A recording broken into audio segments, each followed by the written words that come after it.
अस्सलामुअलैकुम नाजरीन, ईद का दूसरा दिन आप सबको बहुत बहुत मुबारक हो। नाजरीन, कहने को तो ये छोटी ईद है, लेकिन ये ईद बड़ी खुशियाँ लेकर आती है, क्योंकि ये ईद रमज़ान के बाद अल्लाह ताला की तरफ से हमारे लिए रोज़ों, नेकियों और इबादतों का इनाम है, जो हमने इस पाक-साद की खुशनुदी की खातिर सर अंजाम दिए। नाजरीन, ईद का मकसद अल्लाह की नेमतों का शुक्र अदा करना होता है, मगर हम सबको ये सोचना है कि खुशी कैसे मनाई जाए। खुशी का मकसद है अल्लाह की रज़ा, जो तब मिलेगी अगर हम आप सल्लल्लाहु अलैहि वसल्लम के उसवा हसना पर अमल करके ईद की खुशियाँ मनाएं। इस बात का ख्याल रख कर कि किसी के लिए वो गमी का बाइस न बने, दूसरों को खुशियाँ दे, ख़ासकर गरीबों को अपने साथ खुशियों में शामिल करना कि कोई खुशियों से महरूम ना रहे। इस तरह हमको ईद की हकीकी खुशी मिलेगी। हुज़ूर नबी अकरम सल्लल्लाहु अलैहि वसल्लम का तरीका मुबारक होता था कि ईद वाले दिन आप, वैसे भी आपका सवेरे उठने का एक तरीका था और आपने उम्मत के लिए भी यही दर्स दिया। तो जिस तरह के एक हदीस शरीफ भी आपने फरमाया कि अल्लाह, आप दुआ फरमाया करते थे, अल्लाहुम्मा बारिक li उम्मती फ़ी बुकूरिहा, अल्लाह कि मेरी उम्मत के सवेरे जागने में उनके लिए बरकत रख दे। तो एक तो ये हो गया। दूसरा था कि गुस्ल फरमाना। तो हुज़ूर नबी अकरम सल्लल्लाहु अलैहि वसल्लम भी खालिद बिन साद रज़ी अल्लाह तआला अन्हु ये रिवायत करते हैं कि आप अलैहिस्सलातु वस्सलाम ईद के दिन गुस्ल फरमाया करते थे। ऐसे ही ईद के दिन खुशबू लगाना और अच्छे कपड़े पहनना। कपड़ों से भी मुराद ये है कि आपके हलाल और जायज़ के पैसों के साथ हस्ब इस्तेताअत जो आपको अच्छा लगे वो पहनना, ना कि आप उधार लेकर या हराम के पैसों के साथ एक्स्ट्रा ऑर्डिनरी उसके अंदर शॉपिंग करें और उसके अंदर जाएँ चीज़ों के अंदर। तो ये वो खुशियाँ होती थी जो आप अलैहिस्सलातु वस्सलाम मनाया करते थे। इसके साथ साथ तरीका ये भी आप अलैहिस्सलातु वस्सलाम का था, जब नमाज के लिए आप तशरीफ़ ले जाते ईदगाह के लिए निकलते घर से, तो उस वक्त कोई मीठी चीज़ तनावल फरमा लिया करते थे। हत्ता कि अगर कोई पकी हुई चीज़ ना होती तो खजूर तनावल फरमा लेते थे। तो इसके साथ साथ आप अलैहिस्सलातु वस्सलाम ये भी कोशिश करते थे कि वो लोग जो ईद की खुशियों में शरीक नहीं हो सकते उनके साथ भी शरीक हुआ जाए, और उसके लिए तलक़ीन यही थी कि एक तो फ़ौरी तौर पर सदका फ़ित्र अदा किया जाए, और सदका फ़ित्र का अदा करना ईद से पहले बहुत ज़रूरी है। और अगर वो बर वक्त यानी 5-6 दिन 10 दिन पहले आप अदा करते हैं तो ये ज़्यादा अच्छा है, लेकिन अगर नहीं भी किया तो कम से कम ईद की अदायगी से पहले उसको लाजमी अदा कर लें, ताकि वो गरीब गुरबा लोग जो कि ईद की खुशियों में शरीक नहीं हो सकते, आपके उस सदका फ़ित्र के ज़रिए वो भी ईद की खुशियों में बराबर की तरह शरीक हो सकें। नाज़रीन, ये जुमला बहुत आम है कि ईद तो बच्चों की होती है, लेकिन दर हकीकत ईद पर बड़े भी बच्चों से कम नहीं होते। ख़वातीन सज संवर कर नए कपड़े पहनती हैं, जबकि मर्द ईद पर अपने मनपसंद खानों की फरमाइशें करते थकते नहीं, और ये फरमाइशें सुबह सवेरे ही शुरू हो जाती हैं। लेकिन बीवियां भी बड़ी समझदार होती हैं, घर वालों की फरमाइशें यूं ही नहीं मान लेती।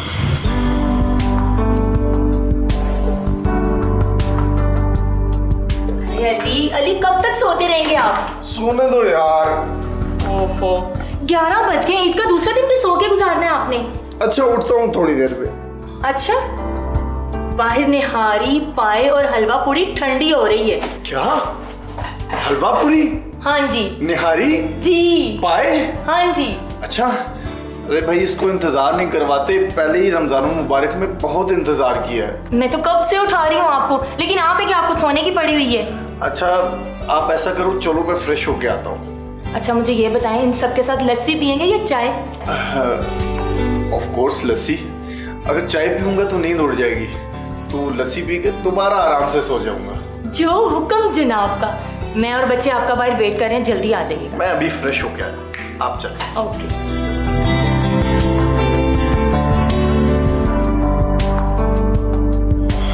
दरअसल हकीकत में ये थी नौशीन और बच्चों की अली को नींद से जगाने की एक चाल। हलवा पूरी और निहारी से तवाज़ु का था बस एक बहाना, क्योंकि अली ने किसी सूरत नींद से नहीं था जागना। और जब अली हलवा पूरी, निहारी और पाए पर हल्ला बोलने के लिए तैयार हो बाहर आया तो उसे लगा एक धचका। हलवा पूरी, निहारी, पाए, आज तो नाश्ते का मजा आ जाएगा। नौशीन, नौशीन, वाह, लस्सी तो बड़ी कमाल की लग रही है। बाकी नाश्ता कहाँ है? लाड़ी हो गई। नौशीन,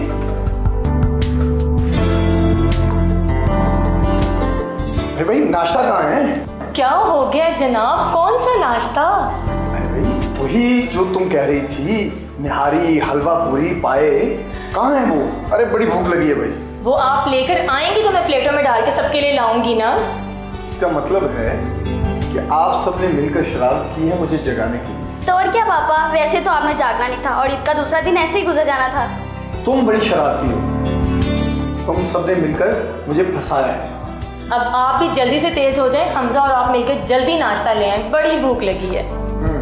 चले पापा। चलो भाई, मिलके फंसा जो लिया, आ जाओ।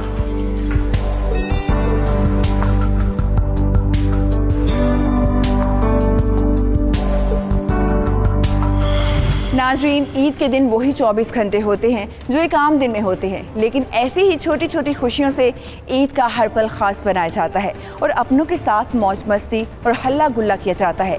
अली और हमजा नाश्ता लेकर आए और सब ने मिलकर नाश्ता किया और फिर बाकी दिन की प्लानिंग शुरू कर दी गई।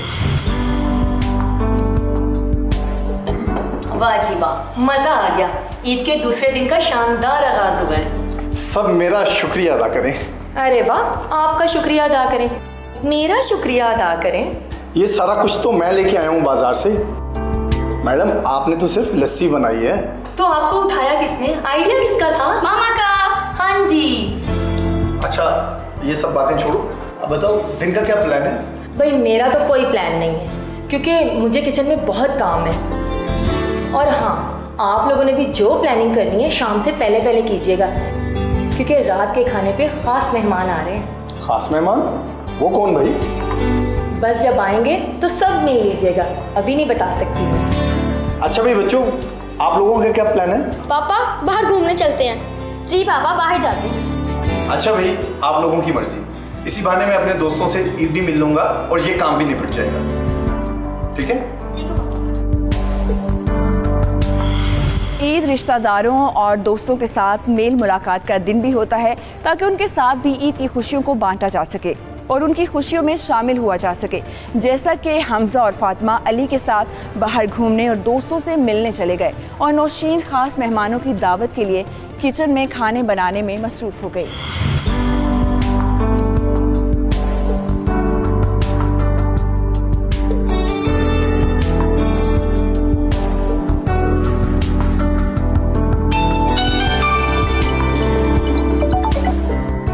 अस्सलाम वालेकुम बाजी, ईद का दूसरा दिन बहुत बहुत मुबारक हो आपको।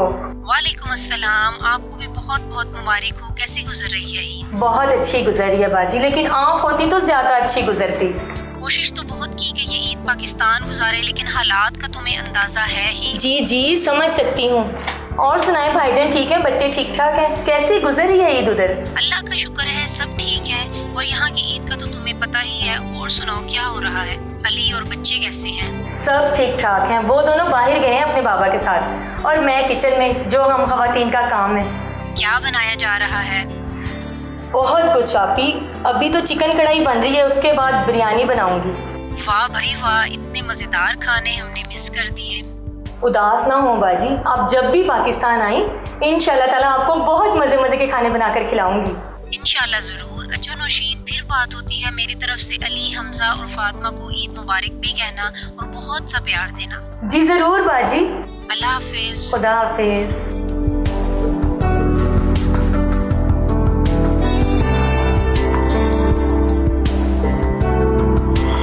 हमारा ये फ़र्ज़ बनता है कि हम लोगों को आपस में जोड़ें, ना कि उनके दरमियान में नफ़रतें पैदा करें। नफ़रतें पैदा करना शैतान का काम है, रहमान का काम लोगों को जोड़ना है। हुज़ूर ने फरमाया कि अल्लाह रब्बुल इज़्ज़त का ये इरशाद है कि मेरे नामों में से एक नाम रहमान है। रहमान का मतलब होता है रहम, रहम मादर जिसको हम कहते हैं, वो सिला रहमी से ताल्लुक़ रखता है।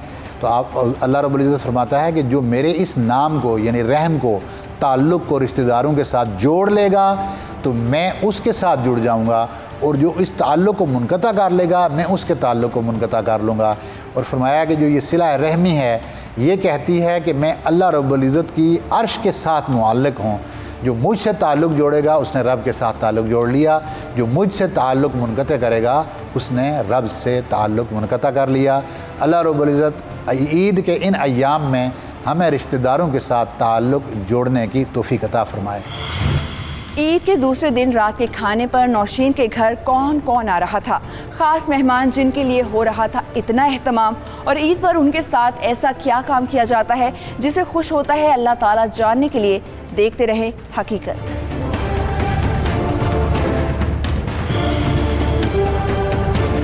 और रुकैया, क्या हाल है, कैसी हो? बाजी नाराज़ हैं आप मुझसे? असल में आज रात बड़े ख़ास मेहमानों ने आना है, बस उन्हीं के लिए खाना तैयार कर रही हूँ मैं। आप खाने का सामान नहीं लाई? नहीं मेरी बच्ची, शायद आज रात भी हमें बचा हुआ खाना खाना पड़ेगा। अम्मी क्या ईद खत्म हो गई है जो हमें बचा हुआ खाना खाना पड़ेगा? अस्सलाम वालेकुम। वालेकुम अस्सलाम। कहाँ कहाँ गए थे? भाई मैं तो अपने दोस्तों को ईद मिलने गया था, मौजें तो इन दोनों की हो गई। मम्मा हम पापा के 3 फ्रेंड्स के घर गए थे, उन तीनों ने हमें 1-1 हज़ार रुपये दिए हैं।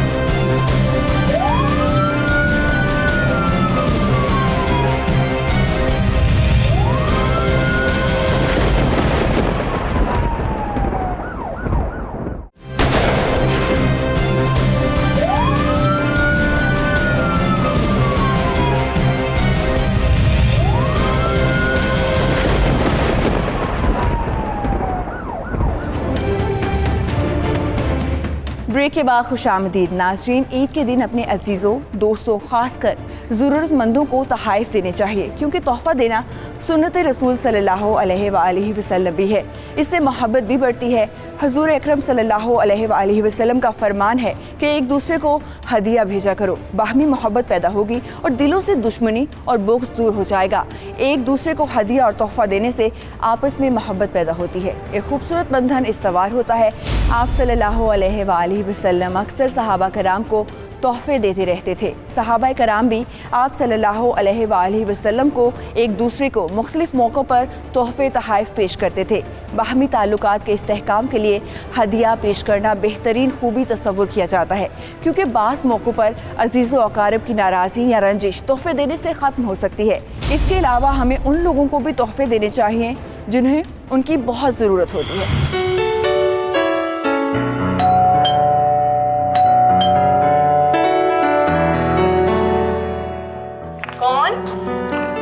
बाजी मैं रुकैया। आओ रुकैया, क्या हाल है, कैसी हो?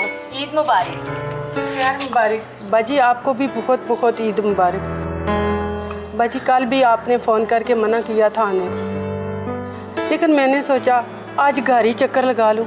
अरे नहीं रुकैया, ऐसी बात नहीं है। कल हम सारा दिन घर पे नहीं थे, ईद मिलने गए थे और रात को लेट वापस आए थे। तुम्हें इसलिए फ़ोन किया था कि तुम्हारा चक्कर न लगे। जी अच्छा, तो फिर मैं आज काम कर देती हूँ। नहीं नहीं, आज भी ज़रूरत नहीं है रुकैया। बाजी नाराज़ हैं आप मुझसे? अरे नहीं नहीं रुकैया, मैं भला तुमसे क्यों नाराज़ होने लगी, वो भी इतने अच्छे दिन। असल में आज रात बड़े ख़ास मेहमानों ने आना है, बस उन्हीं के लिए खाना तैयार कर रही हूँ मैं। तो फिर बाजी मैं आपकी मदद करवा देती हूँ। नहीं नहीं रुकैया, मैं खुद ही कर लूँगी। अच्छा, और हाँ, आज रात को 9 बजे तुम तैयार होके आना, बच्चों को भी साथ तैयार करके लाना, तुम्हारी ज़रूरत होगी। ठीक है बाजी, जैसे आप कहें। तो मैं फिर जाऊँ? और हाँ, ज़ैनब को लाना मत भूलना। जी ठीक है। चलो ठीक है, रात को होती है मुलाकात।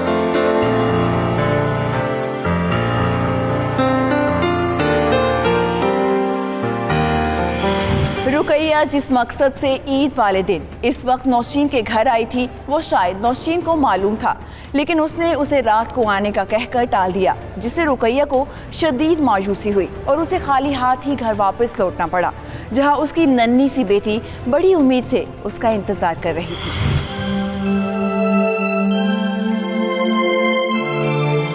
नहीं, आप खाने का सामान नहीं लाई? नहीं मेरी बच्ची, नहीं ला सके। शायद आज रात भी हमें बचा हुआ खाना खाना पड़ेगा। अम्मी क्या ईद खत्म हो गई है जो हमें बचा हुआ खाना खाना पड़ेगा? मेरी बच्ची, शायद छोटी ईद है ना, इसलिए लोगों के दिल भी छोटे हो गए हैं। क्या मतलब अम्मी? कुछ नहीं मेरी बच्ची, अभी आप छोटी हो ये सब समझने के लिए। अम्मी नौशीन आंटी ने क्या कहा आपको? क्या कल की तरह उन्होंने खाने को नहीं दिया आपको?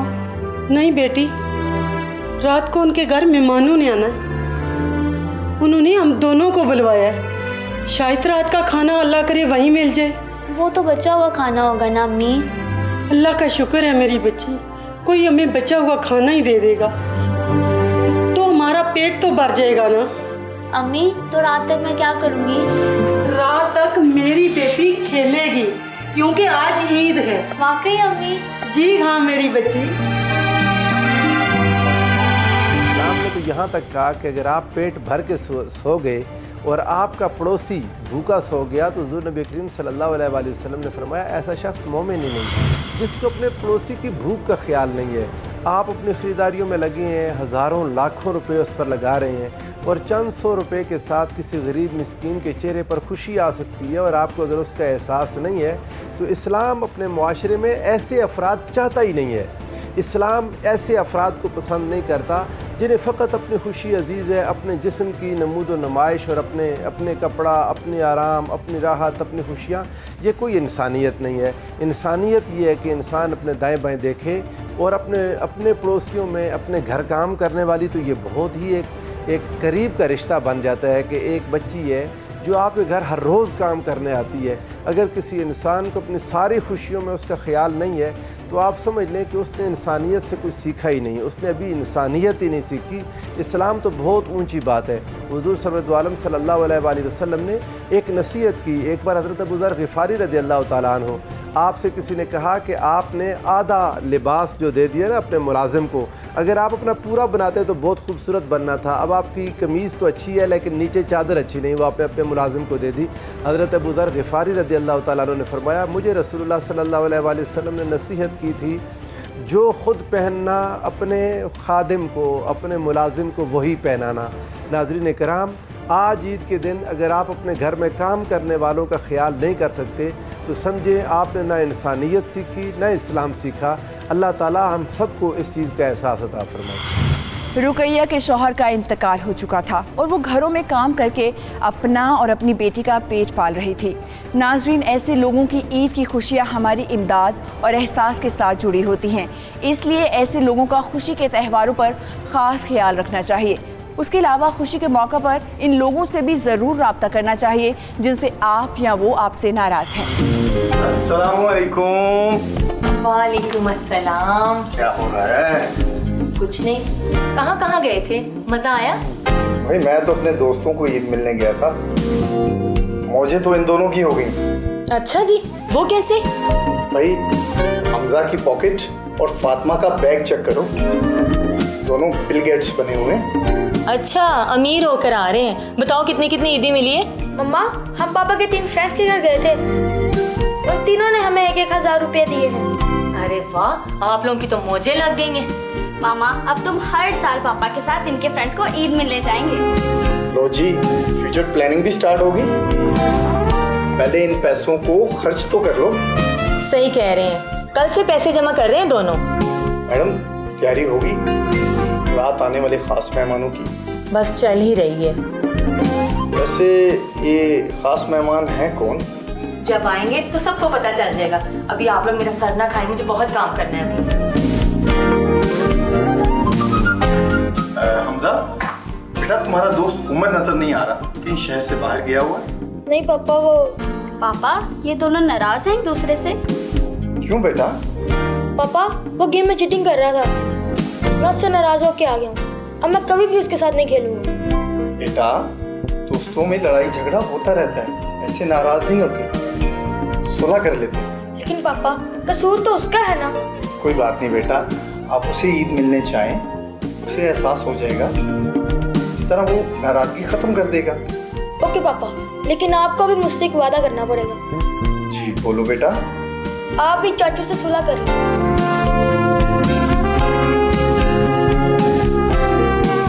अच्छा बेटा, वादा। ईद अपनों के साथ खुशियां बांटने का दिन होता है और अगर कोई आपसे रूठा हुआ है या आप किसी से नाराज़ हैं तो आगे बढ़ें और उस नाराज़गी को ख़त्म करने में पहल करें, क्योंकि हमारा दीन इस्लाम भी मुसलमान भाई के साथ 3 दिन से ज़्यादा ताल्लुक़ ख़त्म करने से मना फरमाता है। इस बारे में मज़ीद जानते हैं मुमताज़ आलम दीन से। अल्लाह रब्बुल इज़्ज़त ने जो इंसान को तख्लीक किया तो ये तख्लीक ही बुनियादी तौर पर जो हमारा मुआशरा है ये दलालत इस बात पर करता है कि ये आम लोगों से ये जो अल्लाह रब्बुल इज़्ज़त की आम मखलूक है इंसानों के अलावा, उससे मुमताज़ बशर इसलिए होता है कि ये मुआशरती हैवान है, क्योंकि बाकी हैवानात भी हैं लेकिन उनके अंदर वो एक दूसरे के साथ जो ताल्लुक़ है वो इस अंदाज़ का नहीं होता जैसे इंसान के है। मुआशरा वजूद भी तभी वजूद में आता है कि जब आप एक दूसरे की ज़रूरतों का ख्याल रखते हैं। तो जब हम एक दूसरे की ज़रूरतों के तहत एक दूसरे के साथ जुड़ जाएं तो तब ये मुआशरा बनेगा। और ये मुआशरा कायम भी ऐसे ही रहता है कि जब हम इन चीज़ों का ख्याल रखें। इसमें मुख्तलिफ़ रिश्ते हैं, उसमें सबसे अहम और ज़रूरी रिश्ता है हमारा जो अपने करीबी खूनी रिश्ते हैं और उनके साथ इंसान का ताल्लुक़ कायम रहना। इसके ऊपर अल्लाह रब्बुल इज़्ज़त ने कुरान अज़ीम के अंदर भी बहुत सारी आयत हैं, लेकिन इख्तिसार के लिए मैं सिर्फ़ एक आयत करीमा सूरह राअद की आयत नंबर 25 यहाँ पर मैं पेश कर देता हूँ। अऊज़ु बिल्लाहि मिनश शैतानिर रजीम वल्लज़ीना यनक़ुज़ूना अहदल्लाहि मिन बअदि मीसाक़िही व यक़तऊना मा अमरल्लाहु बिही अन यूसला व युफ़सिदूना फ़िल अर्द उलाइका लहुमुल लअना व लहुम सूउद्दार। अल्लाह रब्बुल इज़्ज़त फरमाते हैं कि वो लोग कि जिन्होंने अल्लाह रब्बुल इज़्ज़त के साथ किए हुए वादे को तोड़ डाला, उसके बाद कि जब उन्होंने रब के साथ पक्का और पुख्ता अहद कर लिया, व यक़तऊना मा अमरल्लाहु बिही, और वो उस चीज़ से कता ताल्लुक़ कर लेते हैं जिसका अल्लाह रब्बुल इज़्ज़त ने उनको हुक्म दिया अन यूसला, कि वो उसके साथ सिला रहमी करें, यानी रिश्तेदारों के साथ जो सिला रहमी का हुक्म दिया वो उसको काट डालते हैं, तोड़ डालते हैं। फरमाया व युफ़सिदूना फ़िल अर्द, और ज़मीन के अंदर फ़साद फैलाते हैं। उलाइका लहुमुल लाना, ऐसे लोग यानी जो कता ताल्लुक़ कर लेते हैं उनके लिए फरमाया कि अल्लाह की लानत है इन लोगों के ऊपर। क्या ईद वाले दिन हमज़ा और अली एक दूसरे की बात मानते हुए और बड़ेपन का मुजाहरा करते हुए अपनों से नाराज़गी को ख़त्म करेंगे और उन्हें भी ईद की खुशियों में शामिल करेंगे? हकीकत जानने के लिए हमारे साथ रहिएगा।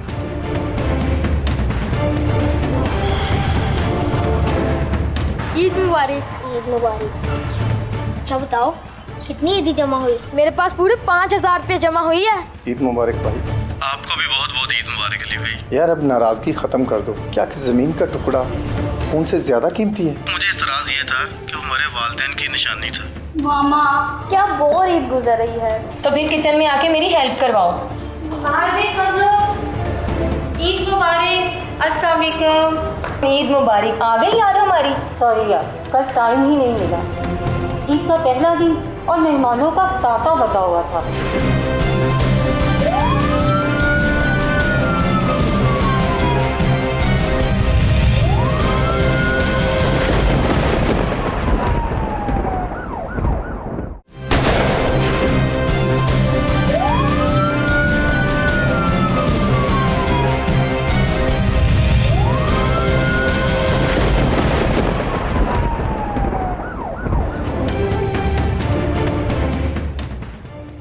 ब्रेक के बाद खुशामदीद। अली और नौशीन के घर में ईद के दूसरे दिन की खुशियाँ खुशो खरोश के साथ मनाई जा रही थी। ब्रेक पर जाने से पहले अली ने हमज़ा को अपने दोस्त से नाराज़गी ख़त्म करने की तरगीब दी और अली ने भी अपने वालिद को चचा के साथ सुलह करने का सबक दिया। दोनों ने एक दूसरे से वादा किया और रूठों को मनाने चल पड़े। अब क्यों आए हो हमजा? तुम तो मुझसे नाराज़ थे। मैं तुमसे नाराज़ था, लेकिन पापा ने मुझे कुछ समझाया है। वो कहते हैं अपने दोस्त से नाराज़ नहीं होते क्योंकि अल्लाह ताला नाराज़ हो जाते हैं। तो फिर हम सुलह कर लेते हैं। वैसे गलती मेरी थी, मैंने ही तुम्हें गेम नहीं खेलने दिया, उसके लिए सॉरी। अब हम आइंदा से कभी लड़ाई नहीं करेंगे। चलो ईद तो मिल लो। ईद मुबारक। ईद मुबारक। अच्छा बताओ कितनी ईदी जमा हुई? मेरे पास पूरे 5,000 रुपये जमा हुई है। वाह भाई वाह, मेरे पास भी 5,000 हुई है। अच्छा ये बताओ कि कितने खाए हैं? कोई भी नहीं यार, अकेले मज़ा ही नहीं आना था। चलो अब मैं आ गया हूँ ना, अब दोनों मिलके मौजे करते हैं। यस, पहले बर्गर खाएंगे फिर आइसक्रीम। ठीक हो गया, आ जाओ। हुज़ूर नबी अकरम सल्लल्लाहु अलैहि वसल्लम ने बड़े वाज़े अल्फाज के अंदर इरशाद फरमा दिया। हज़रत जबीर बिन मुतअम रज़ी अल्लाह ताला अन्हु से ये मरवी है, आप अलैहिस्सलाम ने फरमाया कि ला यदखुलुल जन्नह कातिउन, कता ताल्लुक़, रिश्तेदारों के साथ ताल्लुक़ मुनक़ते करने वाला जन्नत में दाखिल नहीं होगा। नाज़रीन कराम, एक सहाबी हुज़ूर नबी अकरम सल्लल्लाहु अलैहि वसल्लम की खिदमत में हाज़िर हुए और आकर अर्ज़ किया, या रसूलल्लाह, मैं अपने रिश्तेदारों के साथ ताल्लुक़ बनाता हूँ, वो मेरे साथ ताल्लुक़ बिगाड़ते हैं।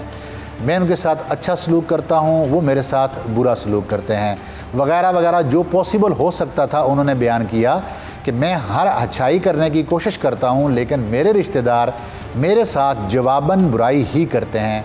तो आप अलैहिस्सलातु वस्सलाम ने इसके ऊपर इरशाद फरमाया कि आप जो कुछ बयान कर रहे हो, अगर आपने ऐसा ही किया है तो आप अपने रिश्तेदारों को गर्म रेत खिलाते हो। यानी रेत सहरा के अंदर जब तप जाती है तो वो आग बन जाती है, आग के कोयले की तरह हो जाती है। तो फरमाया कि आप गोया कि आग के कोयले खिला रहे हो अपने रिश्तेदारों को। मुराद इससे ये थी कि आप अच्छा सलूक करते हो, रिश्तेदार बुरा सलूक करते हैं।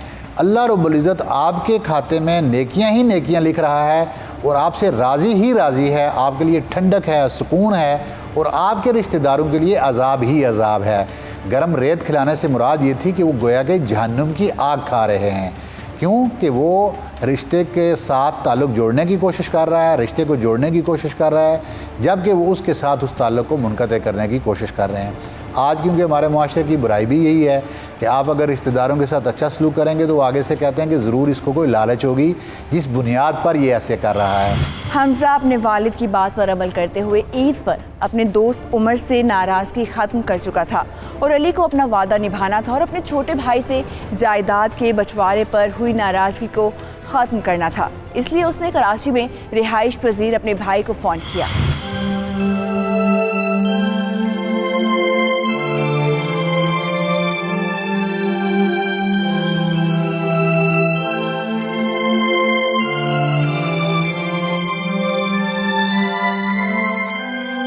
हेलो, अस्सलाम वालेकुम उस्मान, कैसे हो? वालेकुम अस्सलाम, मैं ठीक हूँ, आप कैसे हैं भाई? भाभी और बच्चे कैसे हैं? जी वो भी ठीक हैं। ईद मुबारक भाई। आपको भी बहुत बहुत ईद मुबारक अली भाई। यार अब नाराज़गी ख़त्म कर दो। क्या कि ज़मीन का टुकड़ा खून से ज़्यादा कीमती है? नहीं भाई, उस जैसे ज़मीन के हज़ारों टुकड़े आप पे कुर्बान। बस मुझे इस्तराज़ ये था कि हमारे वालिदैन की निशानी था, हमारे बचपन की कितनी यादें थी उस घर में। उस्मान, मजबूरी ना होती तो कभी भी मैं उस घर को ना बेचता। अम्मी अब्बू तो अब भी हमारे दिलों में ज़िंदा है। याद है वो बचपन की यादें, जब मैं लेट नाइट घर आता था तो तुम अब्बू से मुझे किस तरह बचाते थे, किस तरह दीवार फलांगने में मेरी मदद करते थे। और हाँ, फिर मैं आपको ब्लैकमेल करके आपसे अपनी कितनी बातें मनवाता था।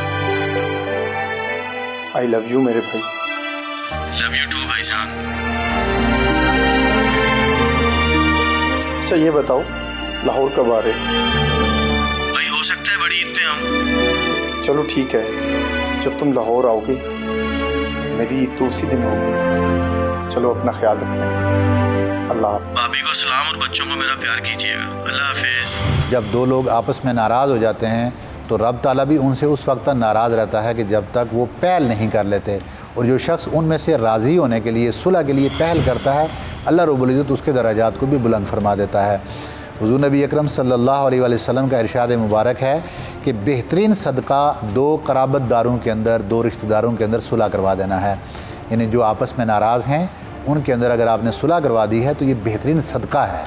आप अंदाज़ा करें कि अगर हमारे पास अल्लाह रब्बुल इज़्ज़त ने बहुत ज़्यादा माल और दौलत नहीं दे रखा, जिसको हम अल्लाह की राह में सदका करके और वो सदका का मंजिल और वो रुतबा और दर्जा हासिल कर सकें, तो कम अज़ कम हम तलाश करें कि हमारे क़राबतदारों के अंदर, रिश्तेदारों के अंदर वो कौन कौन से लोग हैं जो किसी छोटी छोटी दुनियादारी की वजूहात की बिना पर एक दूसरे के साथ नाराज़ हैं और अना का मसला बनाया हुआ बोल नहीं रहे हैं। उनकी अगर आप सुलह करवा देंगे तो आप सदक़े का ये जो मुकाम और ये दर्जा है इसको पा लेंगे। हुज़ूर नबी अकरम सल्लल्लाहु अलैहि वसल्लम का इरशाद मुबारक है, हज़रत अबू दरदा रज़ी अल्लाह तआला अन्हा, इनसे ये मरवी है कि आप अलैहिस्सलातु वस्सलाम ने फरमाया कि मैं आपको कोई ऐसा काम ना बता दूँ जो नमाज, रोज़ा और ज़कात इससे भी ज़्यादा अफजल हो। अब अंदाज़ा कर लें, पहले तो हमने सिर्फ सदका कहा, अब फ़राइज़ के दर्जे से भी बताया गया कि उनसे भी बढ़कर उसका रुतबा होगा, फजीलत के अंदर वो ज़्यादा होगा। तो सहाबा किराम ने अर्ज़ किया, या रसूलल्लाह क्यों ना आप ज़रूर हमें ऐसा काम बताएं कि जो रोज़े से भी, जो सदक़े से भी, जो ज़कात से भी, नमाज से भी अफजल है। तो आप अलैहिस्सलातु वस्सलाम ने फरमाया कि क्योंकि जब दो लोगों के दरमियान में ताल्लुकात ख़राब हो जाएं तो उनके दरमियान सुलह करवाना ये नमाज, रोज़े और ज़कात से भी ज़्यादा अफजल है। नाज़रीन, मुआफ़ी मांग लेना सख्त से सख्त गलती को भी छोटा बना देता है, संगदिल से संगदिल शख्स को भी मोम बना देता है, बड़ी से बड़ी आग के लिए पानी का काम देता है, जालिम को रहम पर मजबूर कर देता है, दुश्मन को दोस्त बना देता है और मुआफ़ कर देने वाला मुआफ़ी मांगने वाले से बड़ा होता है। लेकिन मुआफ़ी मांगने से इज़्ज़त घटती नहीं बल्कि उसमें इजाफा होता है। अली और हमज़ा की ईद का मज़ा तो भाई और दोस्त से गलतफहमियाँ दूर करके दोबाला हो चुका था, लेकिन बेचारी फातिमा ईद के दूसरे दिन घर पर बोरियत का शिकार हो रही थी। मामा, क्या बोर ईद गुजर रही है। अरे बेटा, बोर ईद इसलिए है कि तुमने खुद इसे बोर बना लिया है। जाओ एंजॉय करो। इंजॉय कैसे करूँ मामा, अब आप ही बताएं कि मैं क्या करूँ। आप तो यहाँ किचन में खाना बनाने में मसरूफ़ है और हमजा अपने दोस्तों के साथ बाहर चला गया खेलने के लिए। ओहो, टीवी देख लो जाके। देखा है, लेकिन मेरी पसंद का कोई शो नहीं आ रहा।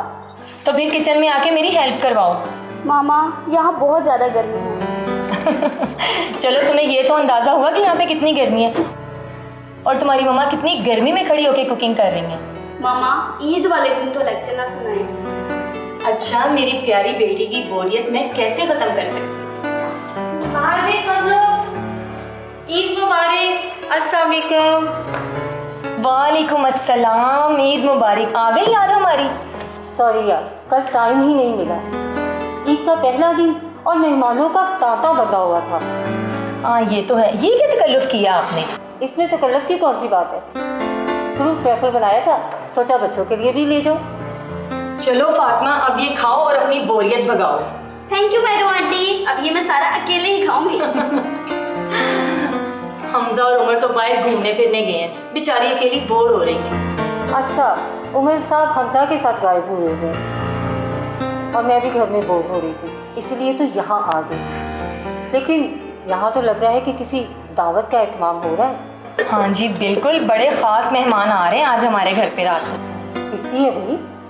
ये तो मैंने अभी तक किसी को नहीं बताया, लेकिन तुम्हें ज़रूर बताऊंगी और उसके लिए एक शर्त है। क्या?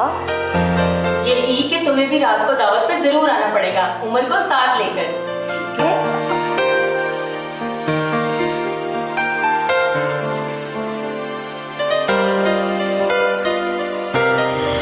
ईद के दूसरे दिन नौशीन के घर पर आ रहे थे कौन से खास मेहमान?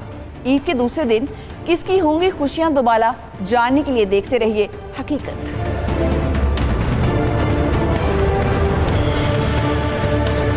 फातिमा, हमजा, ये रुकैया आंटी को कपड़े देकर आओ और उनसे कहना कि रात 9 बजे यही नए कपड़े पहनकर आना। कौन से इतने खास मेहमान आ रहे हैं? जब रात को आएंगे तो देख लीजिएगा। ओके मामा।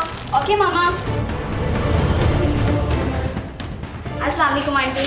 अस्सलाम वालेकुम आंटी। वालेकुम अस्सलाम बच्चों, आप यहाँ खैरियत तो है ना? आंटी, ये अम्मी ने आपके लिए और जैनब के लिए नए कपड़े भेजे हैं। अम्मी कह रही थी आपने हमारे घर आते वक्त ये कपड़े पहन कर आने हैं। लेकिन क्यों बच्चों? अम्मी कह रही हैं कोई मेहमान आ रहे हैं। ये मेरे बच्चे तैयार होके आ गए? जी मम्मा। मम्मा, अब तो बता दें कौन से मेहमान आने वाले हैं। आए आए।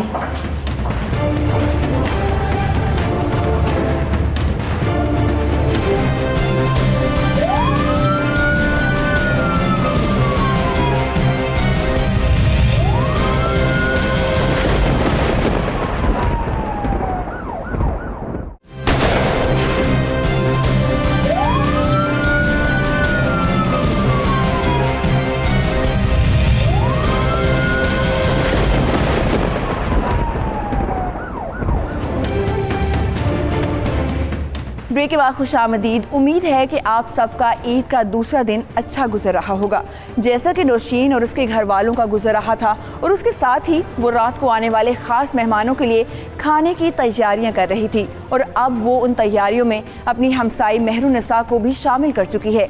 लेकिन इन दोनों के अलावा किसी और को उन ख़ास मेहमानों का इल्म नहीं था। वो कौन हैं और वो मेहमान इस कदर ख़ास थे कि नौशीन ने हमजा के हाथ काम वाली मासी रुकैया और उसकी बेटी ज़ैनब के लिए नए कपड़े भिजवा दिए ताकि वो तैयार होकर आए।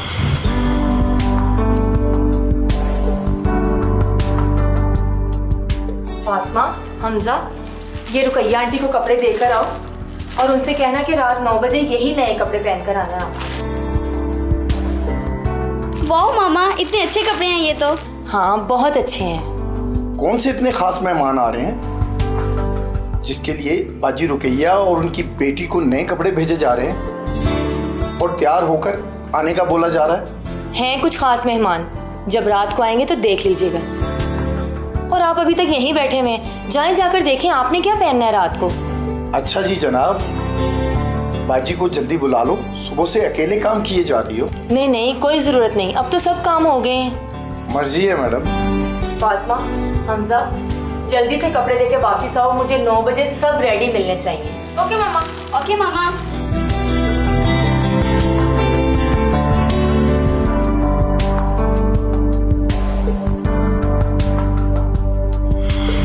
उधर रुकैया घर पर परेशान बैठी थी क्योंकि वो ईद पर भी अपनी बेटी को अच्छा खाने को कुछ भी ना दे सकी।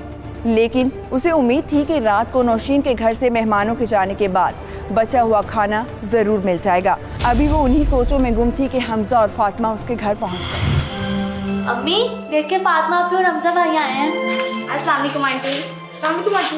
वालेकुम अस्सलाम बच्चों, आप यहाँ खैरियत तो है ना? आंटी, ये अम्मी ने आपके लिए और जैनब के लिए नए कपड़े भेजे हैं। अम्मी कह रही थी आपने हमारे घर आते वक्त ये कपड़े पहन कर आने हैं। नए कपड़े पहन कर आने? लेकिन क्यों बच्चों? वो तो हमें खुद नहीं पता आंटी। अम्मी कह रही हैं कोई मेहमान आ रहे हैं, वो सुबह से उनके लिए खाना बना रही हैं। अच्छा ठीक है बच्चों। अम्मी, नौशीन आंटी ने मेरे लिए भी नए कपड़े भेजे हैं। हाँ जैनब, आपके लिए भी भेजे हैं। बच्चों आप लोग क्या खाओगे? नहीं आंटी, बहुत बहुत शुक्रिया, अब रात का खाना मेहमानों के साथ ही खाएंगे। अच्छा आंटी, अब हम चलते हैं, जाकर तैयार भी होना है। अच्छा जैनब, अच्छा सा तैयार होकर आना, हम दोनों ने खूब खेलना है। अच्छा फातिमा अपी। अल्लाह हाफिज आंटी। अल्लाह हाफिज आंटी। अल्लाह हाफिज बच्चों।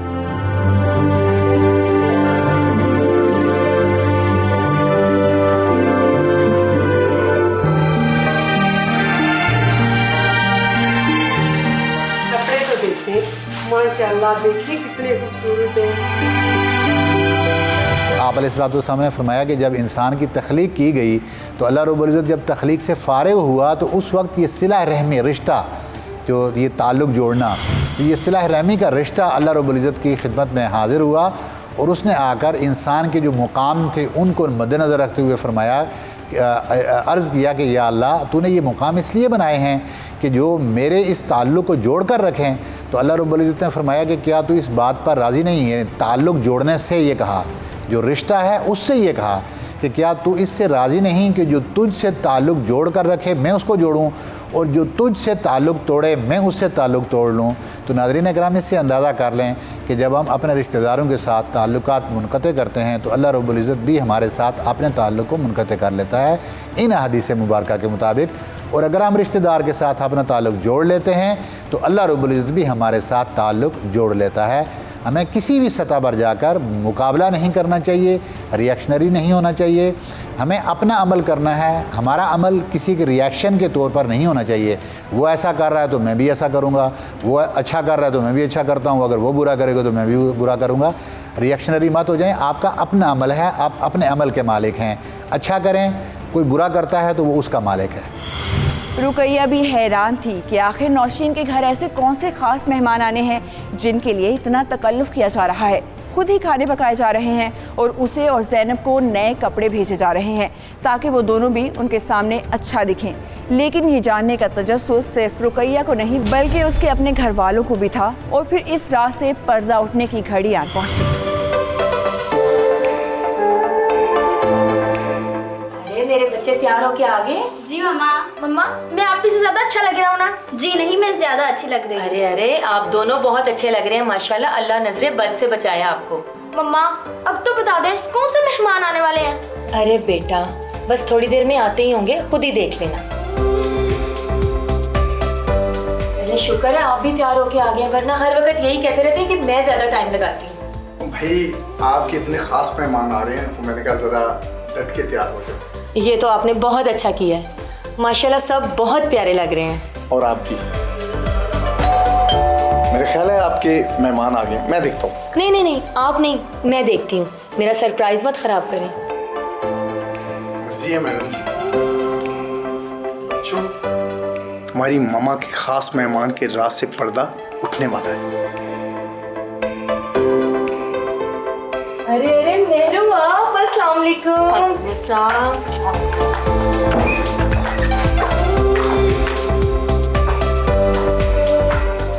बैठिए। अस्सलाम वालेकुम जी, ईद मुबारक। अच्छा, तो ये हैं आपके खास मेहमान। वालेकुम अस्सलाम, और आपको भी बहुत ईद मुबारक हो अली भाई। और हम आपके मेहमान नहीं, मेज़बान हैं। मैं कुछ समझा नहीं। जनाब, ये हमारे मेहमान नहीं, ये तो हमारे मेज़बान हैं। मेहमान तो बस आते ही होंगे। मेरा ख्याल है बेल हुई है, मैं देखती हूँ।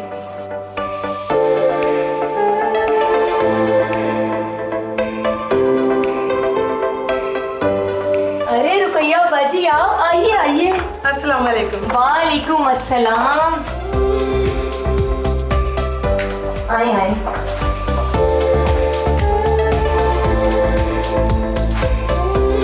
लो जी, हमारे आज के खास मेहमान आ गए हैं। बाजी, ये क्या? हाँ जी रुकैया बाजी, आप और हमारी प्यारी सी ज़ैनब आज की हमारी खास मेहमान है। वाह मामा, व्हाट अ सरप्राइज। वाकई बेगम, ये तो बहुत अच्छा सरप्राइज है। ज़ैनब बेटा, आप मेरे पास आए और अपनी ईदी लें। ये लें। आपने इतना सब कुछ हमारे लिए किया है। रुकैया बाजी, आप सारा साल मेरी इतनी मदद करवाती हैं, आज मैंने कर दिया तो क्या हुआ? बाजी, मेरे पास तो अल्फाज ही नहीं है, मैं आपका शुक्रिया कैसे अदा करूं? इसमें शुक्रिया वाली क्या बात है?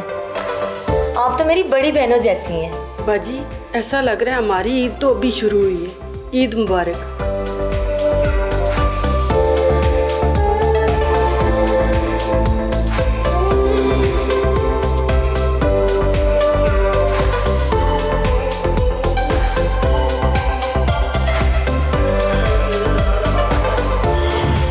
ईद उल फित्र और ईद उल अज़हा ये दो मुसलमानों के सालाना इवेंट हैं खुशी के।